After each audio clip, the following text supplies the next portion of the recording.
বাবা গো, সত্যি তোমার কাছ থেকে আজ আমি শিক্ষা পেলাম। তাই যদি কখনো এরকম দেখেন, মানুষকে শিক্ষা দান করবে, মানুষকে শিক্ষা দান করবে, তাতে অপরাধ হবে না। যে কথা আপনাদের বারবার করে বলে যাচ্ছে, এই যে এখানে আমার মায়েরা হরির নাম যোগ্য দিয়েছে, হচ্ছে আগে কাঙাল সাজো, কাঙাল যদি সাজতে না পারো তাহলে হরির নাম যোগ্য দিয়ে কিছু হবে না। কারো দোতলা বাড়ি থাকতে পারে, ছতলা বাড়ি থাকতে পারে, কিন্তু দাঁড়িয়ে দাঁড়িয়ে যেতে গেলে আগে কাঙাল হতে হবে, ভিখারি হতে হবে, তাই না? তাই ভিখারি হয়ে যদি কোনো বাড়িতে আপনি যেতে পারেন তাহলে আপনার জীবন সার্থক। আপনি ছতলা বাড়ির গর্ব করবেন না। আপনি যদি কোনো দাঁড়িয়ে আপনি যদি গিয়ে ভিক্ষা চান, মাগো আমরা অষ্টম পরের জন্য এসেছি, আমাদের কিছু দান করো, সাধুগুরু বৈষ্ণবের সেবা হবে, আমার গোবিন্দের সেবা হবে, তোমরা কিছু দান করো, তাহলে আপনার জীবন সার্থক হবে। আর কিছু দেন, ভালো ভালো পোশাক, ভালো ভালো খাবার খেলে আপনার জীবন সার্থক হবে না। আগে ভগবানকে চিনুন, ভগবানকে জানতে শিখুন। হরি বল, হরি বল। তাই কি করলেন ভগবান শ্রীকৃষ্ণ? তিনি হলেন অন্তর্যামী ভগবান, সবার মনের কথা জানেন, বোঝেন। তাই জানতে পেরে, বুঝতে পেরে তিনি আগে থেকে সে যমুনার কাছে আসবেন, এসে আনন্দে নৃত্য করতে থাকলেন। হরে কৃষ্ণ কৃষ্ণ কৃষ্ণ হরে হরে হরে রাম হরে রাম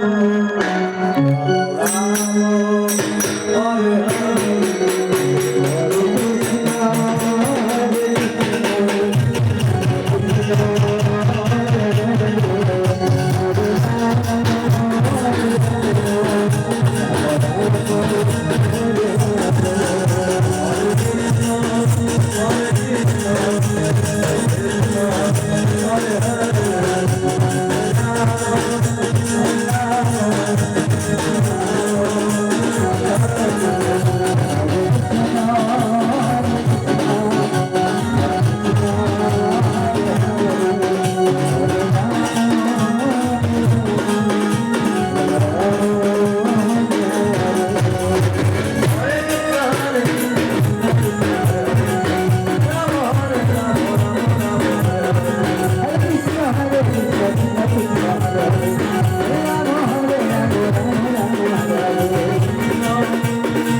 সেই যমুনার ঘাটে থেকে আনন্দ নৃত্য করছে, আর চারিদিকে লক্ষ্য করছে যে কোন পথ দিয়ে সখীরা ঘাটে আসবে।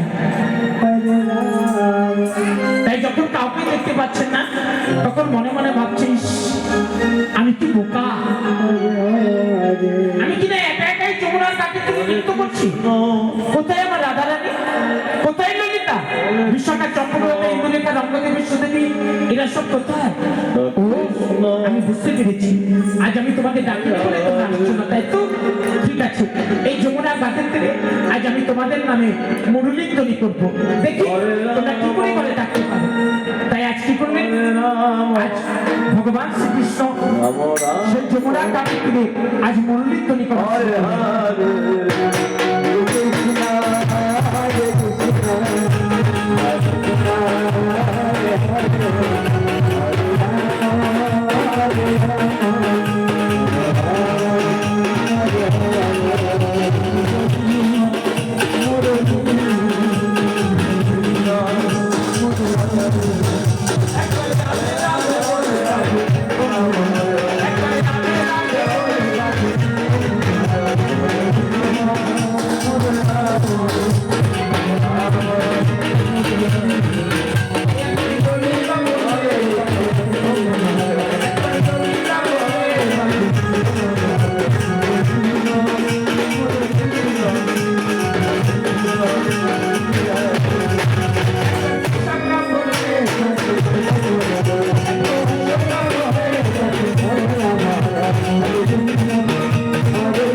সখীদের নাম ধরে বাজো, তাই যে সখীদের নাম ধরে মনোরঞ্জনে করেছো, আজ সখীরা কি আর ঘরে থাকতে পারবো?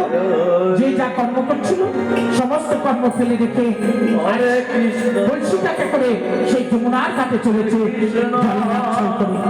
আর ভগবান শ্রীকৃষ্ণ যেই দেখেছে সখীরা এই ঘাটের দিকে এগিয়ে আসছে, আর কোনো দিকে কোনো দিশা না পেয়ে সেই যমুনার ঘাটের তীরে ছিল কদম গাছ। অমনিকে সেই কদম গাছের ডালে বসে থাকলে যাতে কেউ তাকে দেখতে না পারে। আর এদিকে শ্রীমতী রাধারানী তার সখীদেরকে নিয়ে আজ নৃত্য করতে করতে যমুনার ঘাটে চলেছে।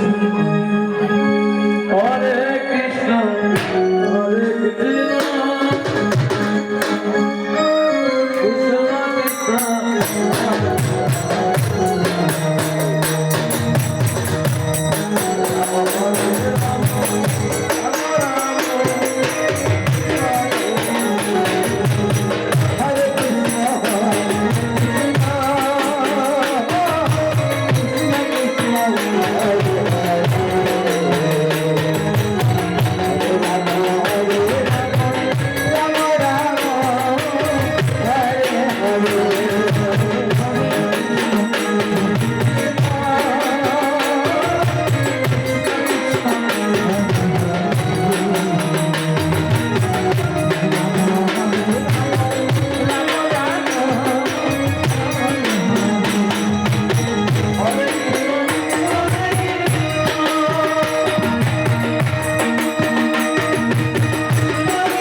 হচ্ছে এদিকে সেদিকে লক্ষ্য করে শ্রীমতী রাধারানী বলে উঠলেন, সখী সখী এই কাত্তনী মাঝ আমাদেরকে বললেন যে আমরা যমুনার কাছে আসলে পরে সেই অনাদিরাদি গোবিন্দ ভগবান শ্রীকৃষ্ণকে দর্শন করতে পারবো।